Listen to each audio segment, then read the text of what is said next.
जय श्री राधे कृष्णा। भक्तों, इस दिव्य यात्रा में आपका स्वागत है। वीडियो शुरू करने से पहले आइए कुछ क्षण श्री कृष्ण को समर्पित करें। हे प्रभु कृष्ण, जो भी भक्त आज इस वाणी को सुन रहा है, उसके मन की अशांति को शांति में बदल दीजिए, उसके कर्मों को सही दिशा दीजिए और उसकी वाणी में मधुरता और सत्य भर दीजिए। यदि मन, कर्म और वाणी शुद्ध हो जाए तो जीवन स्वयं ही सुंदर हो जाता है। आइए आज श्री कृष्ण से सीखें मन, कर्म और वाणी, इन तीनों पर विजय कैसे पाई जाए। कृष्ण कहते हैं, युद्ध बाहर नहीं होता, युद्ध भीतर होता है। अर्जुन के सामने शत्रु थे, लेकिन असली संघर्ष उसके मन में था। आज हमारे सामने भी शत्रु हैं, लेकिन वे बाहर नहीं, हमारे मन, हमारे कर्म और हमारी वाणी में छिपे हैं। जो व्यक्ति इन तीनों पर जीत पा लेता है, उसे दुनिया की कोई शक्ति हरा नहीं सकती।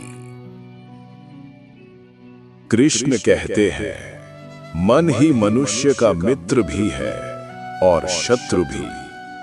मन की सबसे बड़ी चाल, मन हमेशा तुम्हें दो जगह ले जाता है, बीते हुए कल में या आने वाले कल में, लेकिन कभी तुम्हें वर्तमान में नहीं रहने देता। मन को जीतने का पहला नियम, मन को दबाओ मत, उसे समझो। जो व्यक्ति मन से लड़ता है वो थक जाता है, जो व्यक्ति मन को देखता है वो जाग जाता है। जब क्रोध आए, अपने आप से पूछो, क्या ये क्रोध मेरी समस्या सुलझाएगा?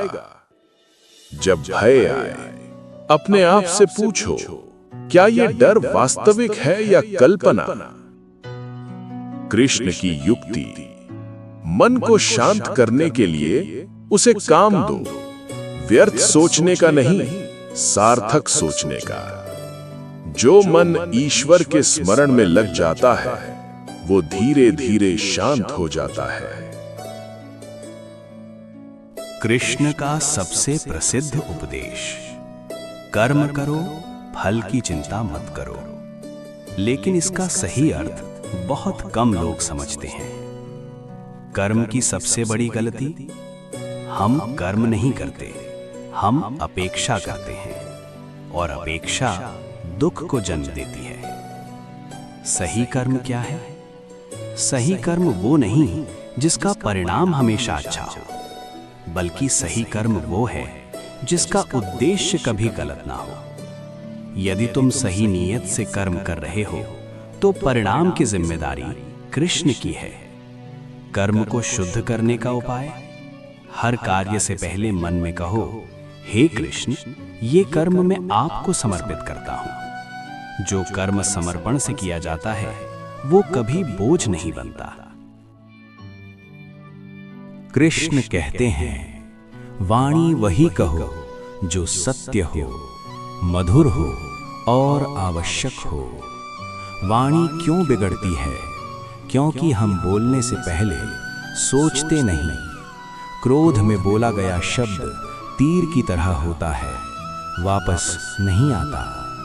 वाणी को जीतने का नियम, हर बात कहनी जरूरी नहीं होती। कुछ शब्द बोल दिए जाएं तो रिश्ते टूट जाते हैं, कुछ शब्द रोक लिए जाएं तो रिश्ते बच जाते हैं। कृष्ण की शिक्षा, जो व्यक्ति चुप रहना सीख जाता है, उसकी वाणी में अपने आप वजन आ जाता है।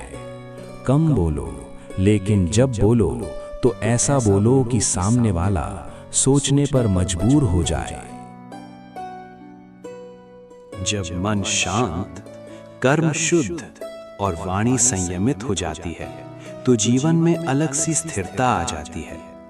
ऐसा व्यक्ति अपमान में नहीं टूटता, प्रशंसा में नहीं बहकता, दुख में नहीं डरता, क्योंकि वो जानता है कृष्ण उसके साथ है।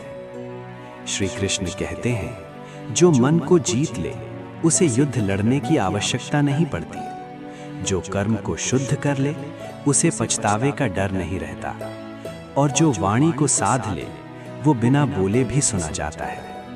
यदि जीवन में बार बार अशांति आ रही है तो बाहर नहीं, इन तीनों को देखो।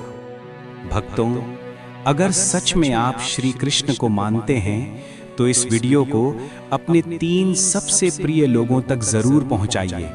क्या पता आपके एक छोटे से शेयर से किसी के मन में राधे कृष्ण का प्रकाश उतर आए। कमेंट में लिखिए, राधे कृष्ण मेरे साथ हैं, और गहराई से सोचने के लिए थिंक गीता।